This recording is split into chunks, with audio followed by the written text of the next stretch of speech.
Hartlike goeiemôre hier vanaf Parys binne die Vredefort Koepel, Maandag die 24ste November 2025. Sakkie van der Schuyf, ek bring vir jou vinnige opdateer van die stand van sake by die Barrage, die Bloemhofdam en die Vaaldam.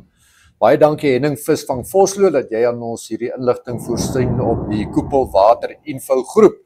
Die Barrage op hierdie stadium word 305 kubieke meter per sekonde vrygelaat, een hek wat oop is en natuurlik ervaar ons daardie watervloei hier by Parys in die Vaalrivier.